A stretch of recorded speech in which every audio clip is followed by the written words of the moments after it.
सतगुरु मिलवैं सर्वाधार।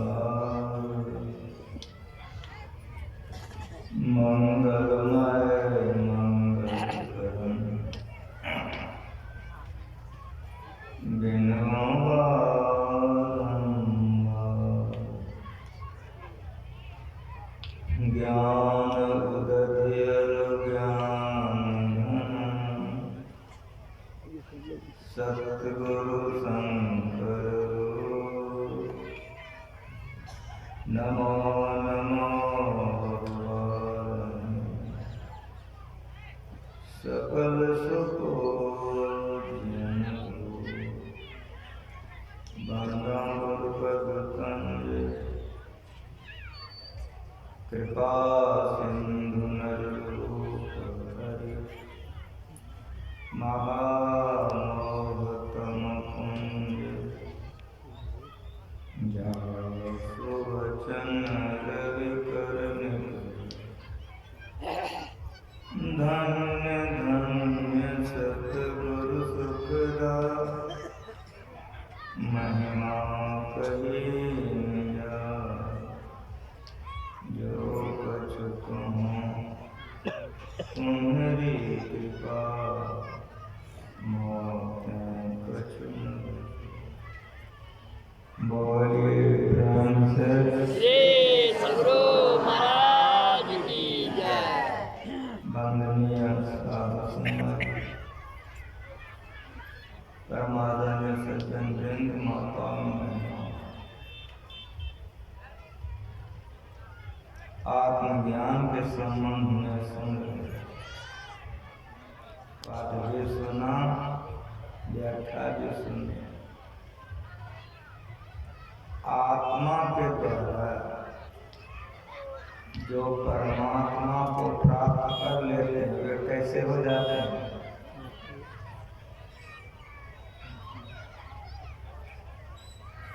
उसके लिए संतों ने कहा कि वे कैसे हो जाते हैं। कर्ता करे न परिसुख, जो परमात्मा नहीं कर सकते हैं वो आत्मज्ञानी कर लेते हैं। ऐसी स्थिति उनकी हो जाती है। जिस चीज से परमात्मा लाचार है परमात्मा नहीं कर सकते हैं, लेकिन आत्मज्ञानी कर सकते हैं। उनके लिए सरल और सहज हो जाता है। कौन? किसके लिए? जो आत्मा के द्वारा आत्मा को परमात्मा को प्राप्त कर लेता है उसके लिए। भगीरथ स्वामी के शिष्य थे तैलंग स्वामी। इस धरती पर 300 वर्ष तक वे रहे। बड़े मस्त महापुरुष थे। जब भगीरथ स्वामी हिमालय की ओर जाने लग गए तब तैलंग स्वामी से उन्होंने कहा तुम तीर्थों में भ्रमण करते रहना। जी महाराज। तो बहुत से तीर्थों में वे भ्रमण करते हुए कुंभ में चले गए। कुंभ आप लोग समझते होंगे।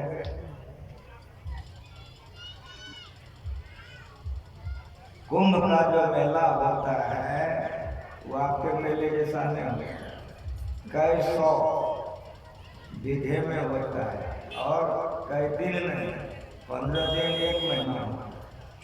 चीटी की तरह वहाँ लोग रहता है कुंभ में, जो जाम है। सभी तरह के लोग जाते हैं। यहाँ आप लोग सभी तरह के, सभी उम्र के लोग आए हैं। उस महान तीर्थ में, कुंभ के मेले में सभी तरह के लोग जाते थे, अभी भी जाते हैं। मेले में काफी भीड़ थी। एक दंपति, 2 बच्चे, पति और पत्नी 4, वे उस तीर्थ में, उस मेले में घूम रहे। घूमते घूमते घूमते घूमते वो जवान लड़का उतना लंबा चौड़ा मेला घूमते घूमते थक गया, उसका माथा घूमने लग गया, रुक गया। अपार भीड़ चीटी की तरह से लोग चल रहा है। पत्नी ने कहा क्या हुआ? कहा कि माथा घूम रहा है, चक्कर दे रहा है, इसीलिए रुक गया। पत्नी रुक गई, दोनों बच्चे रुक गए, ठहरे हैं। अब मैं ठहरा नहीं रह सकता। वो लड़का धीरे धीरे बैठ गया, बैठ नहीं सका, लेट गया, लेट जो गया और सदा के लिए लेट गया, शरीरे छूट गए। अब सारे लोग घबरा गए। लड़की का उम्र बहुत कम, छोटा छोटा जो तो बच्चा, सब रोना शुरू कर दिया। हे मालिक बराबर, ये बच्ची कम उम्र की, इसका 2 बच्चे, ये जवान लड़का समाप्त हो गया। हुजूम हो गए, चारों तरफ से लोगों ने घेर लिया। अब क्या होगा? कहा किसी तरह बचाइए। तो हाथ का घेरा दे करके लोगों सब रो रहे हैं कि अब क्या किया जाए। जो बुजुर्ग लोग थे, जो अच्छे अच्छे लोग थे, उन लोगों ने कहा कि कुछ नहीं, सबसे पहले इसको चादर में लपेटिए, किसी तरह से इस मेले से बाहर निकलिए। अब जब मर गया तो उपाय क्या है?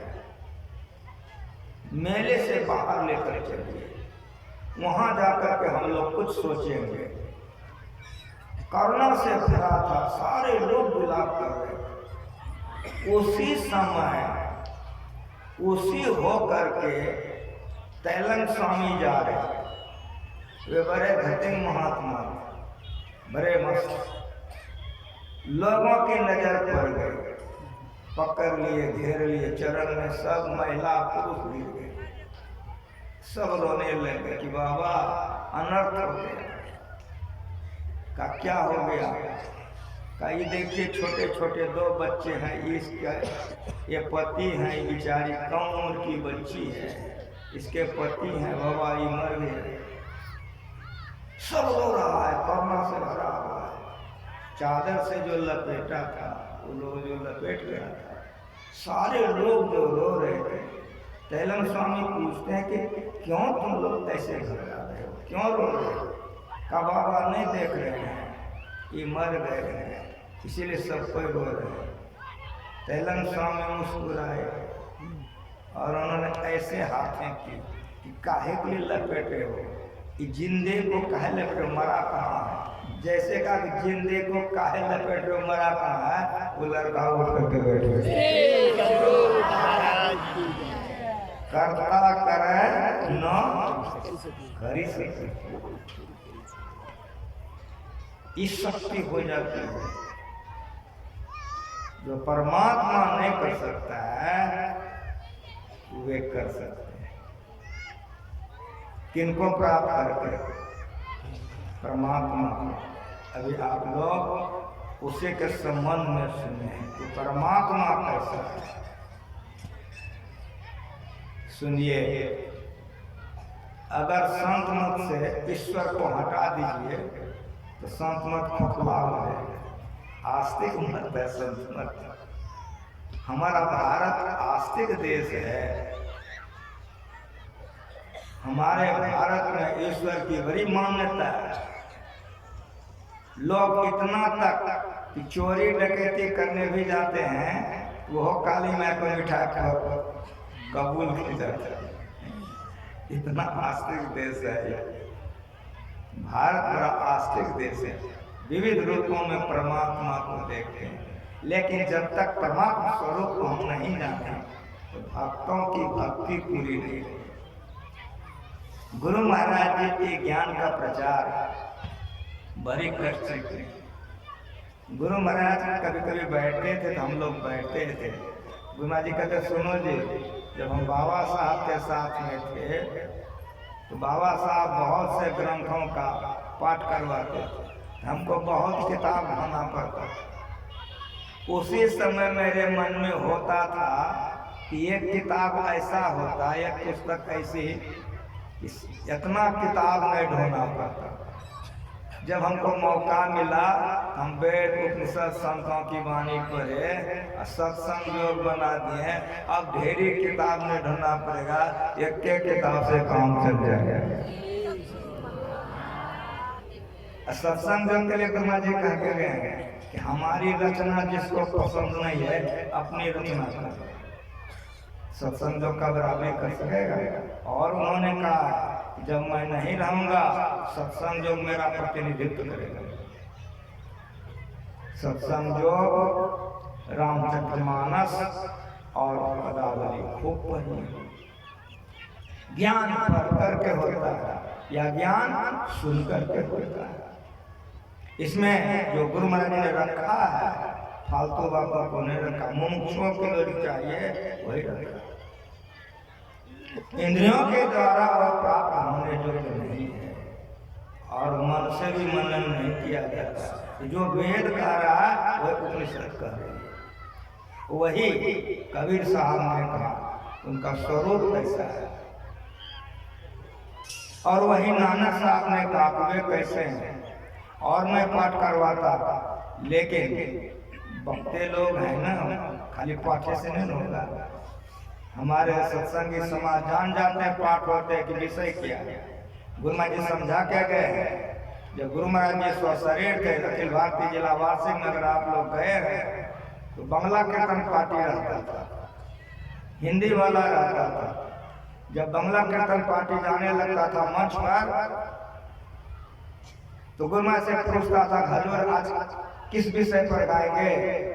गुरु महाराज जी कहते थे आज ईश्वर स्वरूप पर गाना। 1:30 बजे से वे लोग खोल लेकर के बजाते थे, नाचते थे, गदगदा देते थे।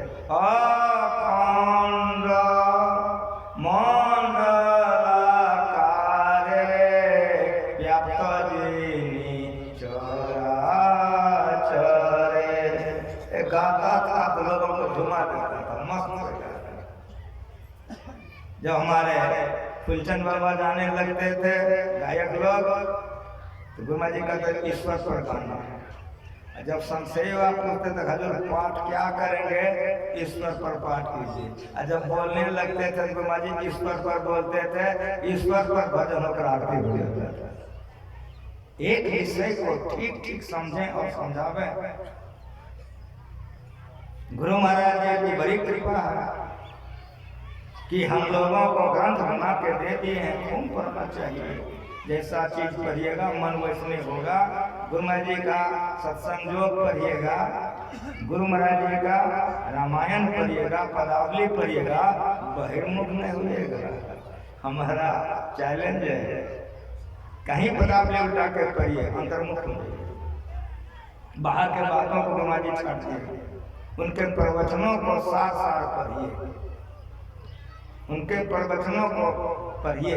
गुरु महाराज जी के प्रवचन में सार ज्ञान है।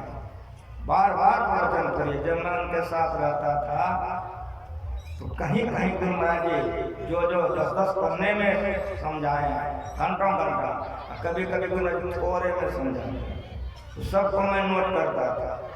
डायरी में मेरा लिखा हुआ पढ़ा रहता था।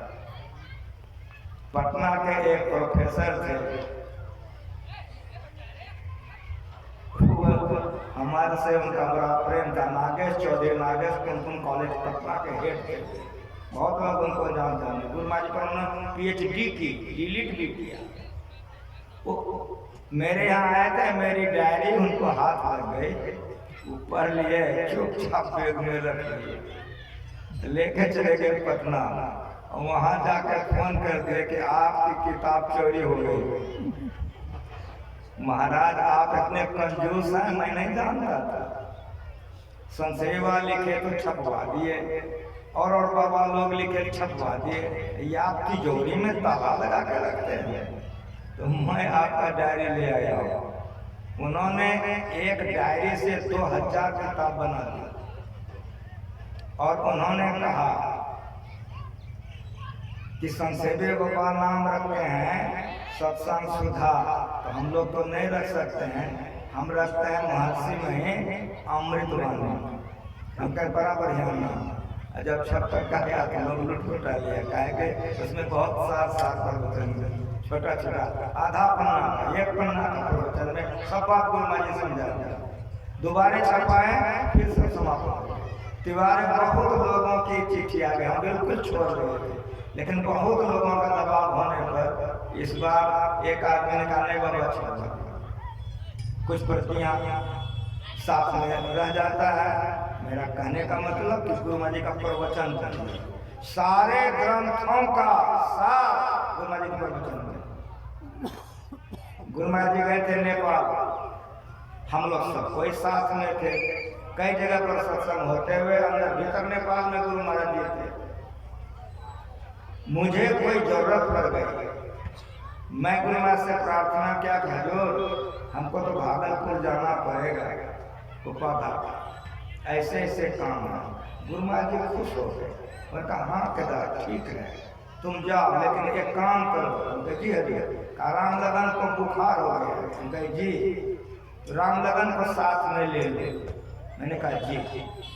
राम लगन बाबा के पास हम गए कि मैं भागलपुर जाऊंगा, गुरु महाराज जी की आज्ञा है, आपको बुखार हो गया है, हम साथ में लेकर के जाएं। तो हम सब तैयारी कर दिए। अभेदानंद बाबा जो अभिनंदन ग्रंथ के लेखक है, 61 ईस्वी वाला पुरनका अभिनंदन ग्रंथ के जो लेखक है, जानते हैं हमने जो, उनका नाम अभेदानंद स्वामी है। वे भी साथ में थे। वो भी जाकर गुरु महाराज से कह दे हजूर केदार जी जा रहे हैं, राम लगन दास जी भी जा रहे हैं, हजूर क्या क्या होते तो हम भी हजूर चले जाए। अगर आपका मन है तो आप भी चले जाइए। अब हम तीनों आदमी तैयार होकर के नेपाल से निकले। जोगमनी ट्रेन में सब सामान लदवाए, 3 आदमी मेरे साथ में ट्रंक वगैरह था, सब लाद दिए, राम लगन को लेटा दिए।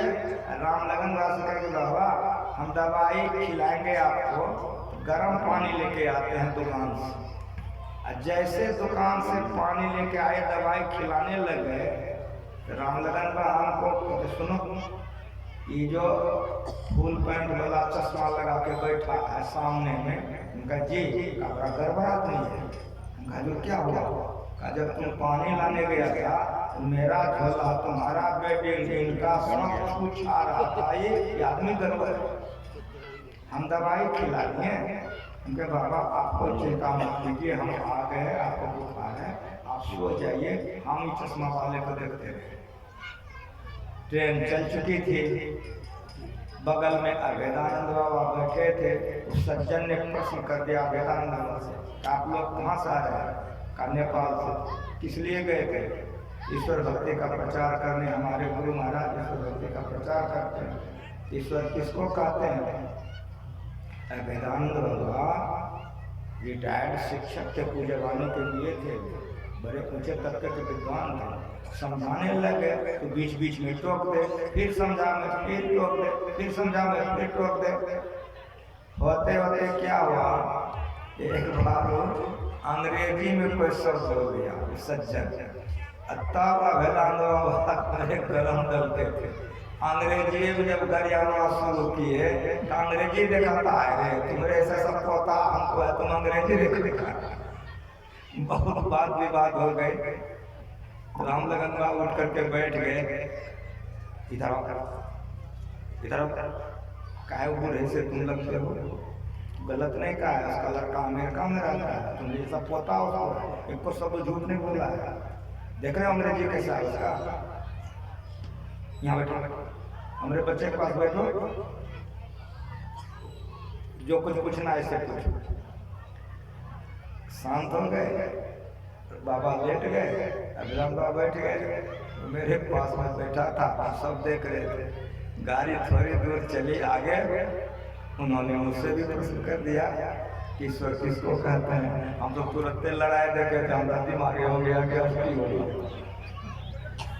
तो हम क्या काम किए, वेद मंत्र पढ़ना शुरू किए कि ईश्वर किसको कहते हैं।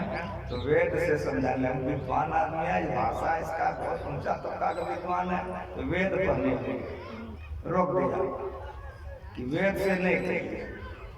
ठीक। तब उपनिषद से कहने लगे, हम उपनिषद से नहीं कहे। तो हम क्या काम किया, कबीर साहब का शुरू किए, थोड़े पढ़े हैं समझाने के लिए। नहीं, कबीर साहब का मतलब गजब आदमी है।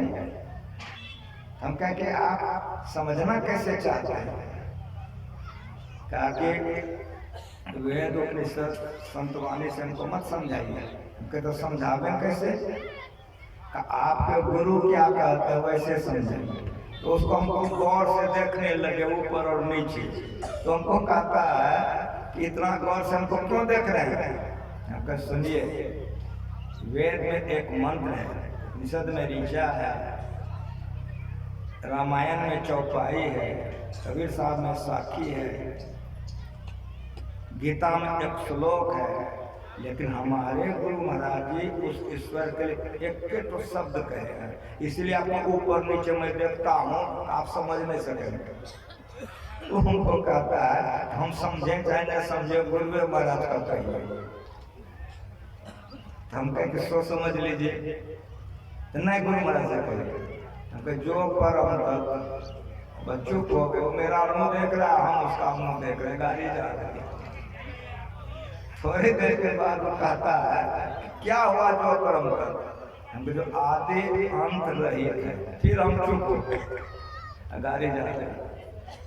थोड़ी देर के बाद फिर कहता है कि क्या आदि अंत रहित है? हम जो असीम है। अब तो बोर हो गए, हम रामू देखने लगे। बहुत साहस समेट करके कहा क्या असीम है? हम कहे कि आप समझना चाहते हैं, एक के शब्द में बोलूंगा, आगे नहीं बोलूंगा। आप पूछते रहिए, हम एक शब्द से बेसी लेकिन हमारा गुरु ऐसा है। आप समझना चाहते हैं कहाँ? हमारी बात मानिएगा, हम मानेंगे। तुरंत हम कागज निकाले, पेन दे दिए कि जब तक हम बोलेंगे एक को शब्द आप नहीं बोलिए, करार कीजिए। कहा नहीं बोलेंगे। हम कहेंगे कि और सुनिए, बीच में अगर कोई प्रश्न मन में आ जाए, कागज में लिखिएगा, हमको मत टोकिएगा। इस सब तो मंजूर है, हम मंजूर है। पेन दे दिए, कागज दे दिए, समझाने लगे। और आप लोग सुनिए, मैंने कहा कि जो वस्तु स्थूल होती है वह सूक्ष्म में स्वाभाविक व्यापक होता है। ये ब्रह्म ज्ञान है, हम होश से सुनिए। जो वस्तु स्थूल होती है उसमें सूक्ष्म स्वाभाविक व्यापक होता है और अपना दायरा बेसी रखता है। इसको आप कैसे समझेंगे? जो पढ़े लिखे लोग हैं, बच्चे जब स्कूल पढ़ने जाते हैं, जो शिक्षक भूगोल के होते हैं, मिट्टी और पानी को गिलास में घोल देते हैं, कांच के गिलास में मेज पर रख देते हैं। थोड़े देर के बाद आप देखिएगा मिट्टी नीचे और पानी ऊपर, साफ साफ दिखाई पड़े कांच के गिलास में। लेकिन बढ़िया से समझिए कि मिट्टी के कण कण में पानी घुस करके ऊपर है ना, ये मास्टर पढ़ाते हैं, मोटी बात है ये। उसी तरह से ये धरती एक गुना है और पानी 3 गुना। जो पढ़े लिखे लोग हैं, 3 गुना सागर ही सागर है, एक गुना धरती है। लेकिन मेरी बात सुनिए, कहीं भी कुइयां पोरिए, पंपिंग सेट डलाइए, पानी निकलेगा। समझ में आ रहा है? अब एक बार जय नहीं कर सकेगा। ब्रह्म ज्ञान बड़ा ऊंचा ज्ञान है, बड़ा बढ़िया सुनिए। पानी की धरती से 3 गुना बेसी है, मिट्टी के कण में घुस करके है। आगे बढ़िए। पानी को हम लोग गर्म करते हैं, अग्नि जल में प्रवेश करती है। अगर गर्म पानी आपके देह पर ढाल दें तो फफोला हो जाएगा। समझ में आया क्या समझाना चाह रहा हूँ? अग्नि सूक्ष्म है, इसलिए पानी के कण कण में व्यापक होकर के जितनी दायरा, जितना विस्तार पानी का है, उसे अग्नि का विस्तार बेसी है। अब सुनिए, उस अग्नि को हवा बुझा देती है, इसीलिए अग्नि से विशेष हवा का विस्तार है। जहां तक हवा है हवाई जहाज चलती है, जहां हवा नहीं है हवाई जहाज नहीं चलती है, इसलिए रॉकेट बनाया है। बड़ा बढ़िया से सुनिए, ये ज्ञान को समझने के लिए ब्रह्मचर्य अनिवार्य है। मस्तिष्क में मेधा शक्ति चाहिए तो धारण होगी, नहीं तो माथा घूमने लगे। बहुत बढ़िया से सुनिए, आकाश पांचवा तत्व है। आकाश पांचवा तत्व है। आकाश का देखिए और छोर समझ में नहीं आता है, लेकिन ये आकाश हवा के कण-कण में, अग्नि के कण-कण में, पानी के कण-कण में, मिट्टी के कण-कण में व्यापक होकर के आकाश कितना बड़ा है, इसका और छोर नहीं लग रहा है। कन्हैया के तरह आकाश लटका हुआ है। ये आकाश कन्हैया की तरह लटका हुआ। इस आकाश में हम सूर्य को देखते हैं, 15 लाख गुना बड़ा है सूर्य धरती से। जिस धरती पर हम लोग हैं, इस धरती से 15 लाख गुना बड़ा सूर्य है, और यह ऐसा दिखता है सूर्य ऊंचाई के चलते। और मेरी बात सुनिए, चंद्रमा को देख रहे हैं, चंद्रमा थरिया ऐसा देखता है। हमारा वैज्ञानिक रॉकेट बनाया, चंद्रमा पर उतरा, वहां से मिट्टी लाया। जैसे ये धरती है ये दुनिया, उसी तरह से चंद्रमा पर से मिट्टी ला के दिखाया। यहाँ अगर गेहूं चावल घट जाएगा तो वहीं बो करके काट के ले आए। कुछ समझ में आ रहा है कि हम समझाना क्या चाह रहे हैं? ये आकाश कितना बड़ा है कि चंद्रमा इतना सा दिखता है, सूरज इतना सा दिखता है। और सुनिए, सुनने आए हैं और बढ़िया से इस ज्ञान को सुनिए और समझिए कि ज्ञान कैसा है। जितने तारे देख रहे हैं, एक लोकांतर है।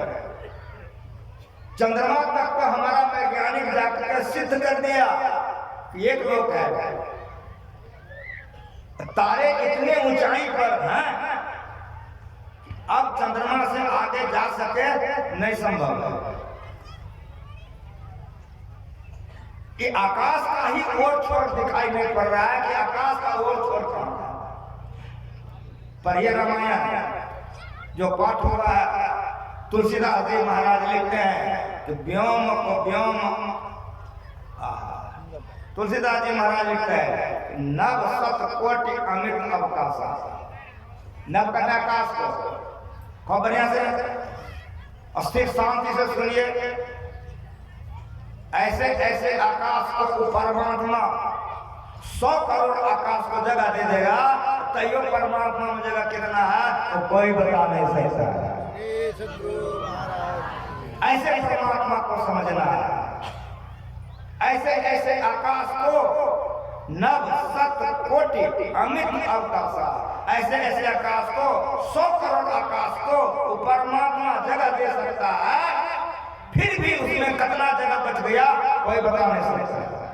सब सुंदरदास जी महाराज ने लिखा कि व्योम को व्योम अनंत अखंडित, आदि अंत सुमद्ध कहाँ है, को परमान करे परिपूर्ण, द्वैत अद्वैत कछु न जाने। सुंदरदास जी महाराज की बात है। और परमात्मा ऐसे ऐसे आकाश को 100 करोड़ आकाश को जगह दे सकता है। आपको मैं एक गेंद दिया हूं, रख दिए कहाँ घर में। मैं पूछता हूँ कितना जगह लिया, एक बाबा थोड़ा सा जगह लिया। यदि मैं पूछ दूं जगह कितना है तो कहिएगा सबसे घर खाली है। उसी तरह सारी सृष्टि परमात्मा में गेंद गेंद कहीं पड़ी हुई है, पूरा का पूरा परमात्मा खाली पड़ा हुआ है। ये परमात्मा। अब मेरी बात सुनिए, ये आकाश है, ये आकाश का और छोर समझ में नहीं आ रहा है। अब और आगे बढ़िए, आपका मन है या मेरा मन है, मन है और आकाश है, दोनों में महीन कौन है सब बताइए। बराबर यहाँ से सुनिए, जो पाठ हुआ है सब पढ़वा दिया हूँ और उसका सार जो गुरु महाराज समझाए उसको बढ़िया से समझिए। आप लोग सत्संग सुनने आए हैं, कहिए हाँ बाबा। तो जैसे आपका घर बोले, आप लोग घर गए, घर से आए, मन गया घर से आ गया, क्षमा करेंगे आप लोग शादी ब्याह किए हैं कि नहीं किए हैं? तो नहरा ससुराल है ना आप लोगों को, हाँ कहिए। तो जैसे नहरा ससुराल बोले तो मन गया ससुराल आया, नहरा गया आया। अगर आप कुप्पा घाट गए हैं कभी, तो मैं जैसे कुप्पा घाट बोला तो मन कुप्पा घाट गया, मन कुप्पा घाट से लौट के आया। कहने का मतलब समझ रहे हैं क्या समझाना चाह रहे हैं? कि आकाश में मन गया, कुप्पा घाट लौट करके आ गया। क्यों? आकाश मोटा है, आपका मन महीन है। बराबर यहां से सुनिए, आकाश मोटा है, मन महीन है, इसीलिए आकाश में मन घुस जाएगा, घुसता है, आता और जाता है। अब आप विचारिए, जब मन महीन है, आकाश के विस्तार से, आकाश के लंबाई चौड़ाई से मन का विस्तार बेसी होगा ना। समझ में आ रहा है कि मन का विस्तार आकाश से भी बड़ा होगा। और मेरी बात सुनिए, तो मन के ऊपर बुद्धि शासन करती है। आप सभी लोग सत्संग सुनने आए हैं, जूता चप्पल खोल के बैठे हैं कि नहीं बैठे हैं? आरती होगी ना। इधर से आप जब निकले हैं, आपके बगल में एक नया जूता हाथ पैर घुस गया, तो मन कहता है कि बराबर ही लेके चलो। तो बुद्धि कहती है जूता वाला देख लेगा तो देगा। ये क्या निश्चय है, सुनने में मन लगता है, लेकिन मैं विषयांतर नहीं हो रहा हूँ। आप लोगों का मन गुरुआ नहीं जाए, रसगुल्ला का समोसा थोड़ा चाहिए, आप लोगों का मन कहने का। हमारा कहने का मतलब है कि मन के ऊपर बुद्धि शासन करती है। अगर मन पर बुद्धि शासन नहीं करे तो रास्ते पे लातू का तुरंत लग जाएगा। क्या समझाना चाह रहा हूं, समझ में आ रहा है कि मन से बुद्धि श्रेष्ठ है। तो बुद्धि जो है मन से महीन होगा ना। अब मेरी बात सुनिए कि मन के मंडल से, मन के विस्तार से बुद्धि की विस्तार बेसी होगी ना। इस सब के सब जड़ है, इसको अपनी सबकी सत्ता नहीं है, इस सब के सब जड़ है। इस शरीर कैसे चल रहा है जान रहे हैं? इसमें चेतन है, इसीलिए शरीर चल रहा है। अगर शरीर से चेतन निकल जाए, शरीर कोई काम करेगा नहीं करेगा। उसी तरह से अगर मन से चेतन निकल जाए, मन काम नहीं कर सकेगा, बुद्धि काम नहीं कर सकेगा। जैसे शरीर से चेतन निकल जाएगा तो मर जाएंगे। कितना बढ़िया से हमको निरंजन बाबा ऊपर में रखे हैं, और आप लोग हमको कितना सम्मान दे, ऊपर में बैठे, आप लोग नीचे बैठे हैं। ईमानदारी से बोलिए कि बोलते बोलते चेतन निकल जाता रहिएगा कि नहीं, इसलिए ईमानदारी से बोलिए। ठीक ठीक ठीक, क्या बाबा मर नहीं चल। अच्छा हमको जो काजू किशमिश खिलाते हैं निरंजन बाबा, देंगे ना, सेब लाके बाबा खाइए, यो कहेंगे 5 लाख फेंकिया हुआ। समझ में आ रहा है? हंसते हंसते जो ज्ञान गुण सीखा है ये सीखिए। अगर चेतन बुद्धि से हट जाए, बुद्धि मर जाएगी, काम नहीं कर सकेगी। उसी तरह से अगर मन से चेतन निकल जाए, मन मनन नहीं कर सकता जो पाठ करवा के सुनवा दिया।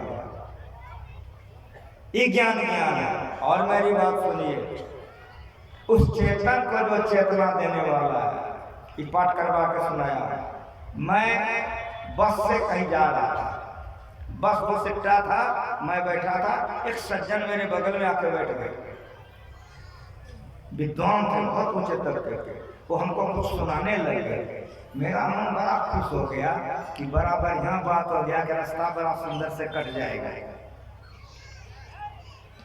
वे जब सुनाने लगे तो ऊंचे तबके के विद्वान थे, हम सुनते गए सुनते गए सुनते गए। जब हमको उतरने का समय आ गया तो मेरे मन में आया कि ऊपर वाले का बड़े कृपा थे, अच्छे सज्जन से मुलाकात हो गई, रास्ता बढ़िया से कट गया। अब उतर रहे हैं, जिसका हम घंटों सुने हैं, अगर मिनटों इसको नहीं सुना देना तो गड़बड़ हो जाए। मैंने पूछा उनसे कि साहब जी आप कबीर साहब को मानते हैं? मैं कबीरपंथी हूँ। मैंने कहा जब आप कबीरपंथी हैं तो बीजक को मानते हैं, बीजक मेरा गुरु ग्रंथ है, बीजक मेरा गुरु ग्रंथ है। हम अगर गुरु ग्रंथ में कुछ लिखा हुआ हो उसको आप मानेंगे, कागज मानूंगा। तो मैंने यही पढ़ के सुनाया जो आप लोगों को सुनवाया। श्रुत अखंडित व्यापी चैतन्य चैतन्य, ऊंचे नीचे आगे पीछे दाहिन बाएं अनन्य, बराते बरा छोटे छोटा मिहिटे सब लेखा, सबके मध्य निरंतर साईं दृष्टि दृष्टि सो देखा। शाम चश्म सो नजर नावे, खोज रूह के नैना, चून चगुन वजूद नमान सुमान नमूना आईना। जैसे आईना सब दर्शावे, जो कुछ भेष बनावे, ज्यों अनुमान करे साहब को त्यों साहब दर्शावे। जाहि रूह अल्लाह के भीतर ते भीतर के ठाई, रूप अरूप हमारी आस हम दोनों के साई। जो कोई रूह आपने देखा सो साहब को देखा, कहे कबीर स्वरूप हमारा साहब को देखा। जैसे मैंने सुनाया उस सज्जन हमको क्या कहते हैं, साहब जी आप तो हमारे ही ग्रंथ से हमको पटक दिए, हमें क्षमा कीजिए, यहाँ हार जीत की बात नहीं है। अगर कबीर आपके गुरु हैं तो वे मेरे भी गुरु हैं, और अगर बीजक आपका गुरु ग्रंथ है तो मेरा गुरु ग्रंथ है। ये तैयारी गुरु महाराज जी की। चैतन्य चैतन्य सारे 12 मत कबीर मत में है। जब गुरु महाराज जी स्व शरीर थे तो मौका नहीं मिलता था, तो मेरे मन में होता था कि 13 हो जाता, 12 सारे 12 मत काहे हो गए, मन में होता था। जब हम गए बनारस, खोज की पुस्तक मिली, तब उसमें मैंने पढ़ा जो पारख मत के कबीर पंथ के लोग होते हैं वे स्थूल को मानते हैं, सूक्ष्म को मानते हैं, कारण को मानते हैं, महाकारण को मानते हैं, चेतन को मानते हैं, उसके बाद नहीं मानते हैं, वो परमात्मा को नहीं मानते, इधर सब कुछ मानते हैं। लेकिन मैंने जब सुनाया कि चैतन्य चैतन्य ऊंचे तत्व के विद्वान थे, कहा साहब जी ये तो मैं कई बार पढ़ा, लेकिन जहां ले जाके आप मेरी दृष्टि रोक दिए ये मैंने नहीं देखा था। ये गुरु महाराज जी की तैयारी है। ईश्वर ब्रह्म परमात्मा खुदा गॉड अल्लाह जन्म स्थिति नहीं कहा, लेकिन क्या कहा, चैतन्य चैतन्य, चेतन को जो चेतना देने वाला है वही परमात्मा है। चेतन तक ससीम है और चेतन के बाद अब ससीम नहीं है।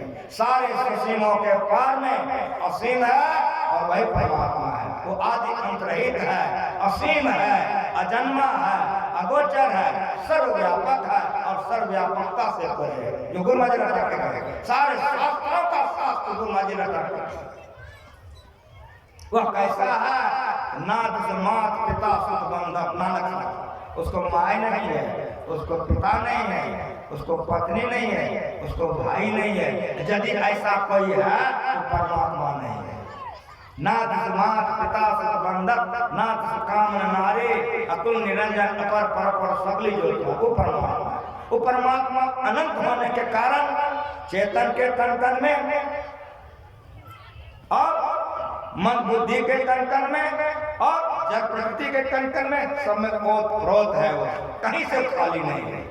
इतना जब मैंने कहा, उस सज्जन एक भी नहीं लिखा, मेरा मुंह देखते रहा, उठ के खड़ा हो गया। बाबा बस रहने दीजिए, जरा सा बाबा मेरा सुनिए, क्या बोलिए। कहा कि बाबा मैं सीआईडी विभाग का सबसे बड़ा अफसर हूँ और आप लोगों का देख करके मन में शक हो गया था कि आप लोग तस्कर वाले हैं। वास्तव में इतना भारी तस्कर वाले हैं कि हम ही आपके फेर पड़ गए। बाबा 3 स्टेशन तक हमारी ड्यूटी थी, हम 7 स्टेशन पार कर चुके हैं। वो तुरंत हमको प्रणाम किए, आगे राम लगन बा के पास में राम लगन बा कहा कि क्या हुआ। कहा कि बाबा मैं सीआईडी विभाग का सबसे बड़ा अफसर हूँ और बाबा मैं आध्यात्मिकता से जुड़ा हुआ हूँ, लेकिन नौकरी करता हूँ सरकार का। आप लोगों का पीछा किया था तो 2 भाव से, एक तो साधु है, दूसरे तस्कर वाले हैं। तो बाबा बचपन से मैं सुना था कि हम में तुम में खरक हम में सब में व्यापक राम, ये मैंने बचपन से सुना था, पढ़ा भी था। हम में, तुम में, खरग, हम में, सब में व्यापक राम, लेकिन बाबा समझा नहीं था। आज बाबा ने जो मुझको समझाया तो मैं इसलिए रो रहा हूँ कि स्त्रियों को देख रहा तो लगता इसमें मालिक है, पुरुषों को देख रहा तो लगता इसमें मालिक है, रेल को देख रहा तो लगता इसमें मालिक है। मेरी दृष्टि जिधर जाती है तो लगता सब में वो परमात्मा है। जब परमात्मा सब में है बाबा तो दिखाई क्यों नहीं पड़ता है? इसीलिए मैं रो रहा हूँ, उसको देखूंगा कैसे? राम लगा बाबा है उदार हृदय में बैठा लिखा कि रोइए नहीं, आप बहुत ऊंचे तबके के विद्वान हैं, आप ईश्वर के स्वरूप को समझ चुके हैं। बेचैनी हो रही है ना कि पाएंगे कैसे? अब मेरी बात सुनिए कि हम लोग कुप्पा घाट भागलपुर में रहते हैं। आपका 3 स्टेशन तक ड्यूटी था, 7 स्टेशन पार कर गए हैं, तो 7 स्टेशन लगा समझने में कि ईश्वर का स्वरूप क्या है। अब पाने में भी उतना समय लगेगा, इसलिए आप यहाँ से लौट जाइए। कभी आप भागलपुर कुप्पा घाट आइएगा तो पाने की विधि को समझ लीजिएगा।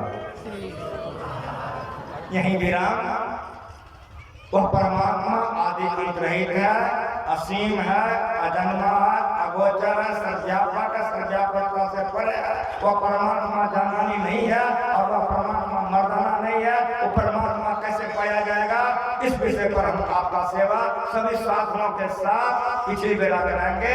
एक बार प्रेम से बोलिए। माइक ले जाइए, गायक को दे दीजिए, खत्म हो जाएगा, आप हो जाएंगे। इस तन में तू चलती फिरती कभी नहीं है, रोम रोम में राम राम, वह राम कहाँ है नहीं है, रोम रोम में राम राम, वह राम कहाँ है नहीं। कोटि विष्णु अनंत ब्रह्मा, सदा शिव यही ध्यान, सोई मिलियो कहते कि सो आनंद मंगल गावे, सोई मिलियो सहज स्वरूप की सो आनंद मंगल।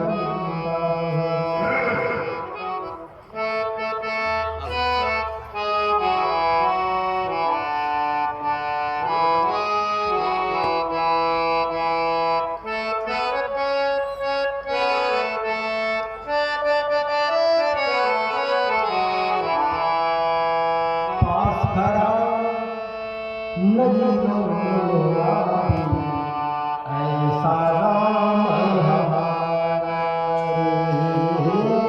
पास खड़ा नदी राम ऐसा राम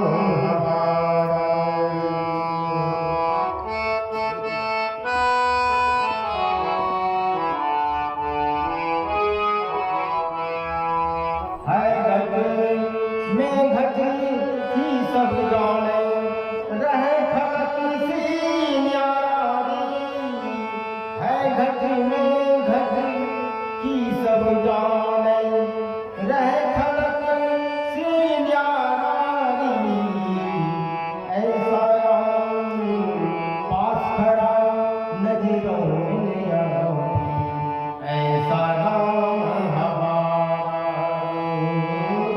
पास खड़ा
सतगुरु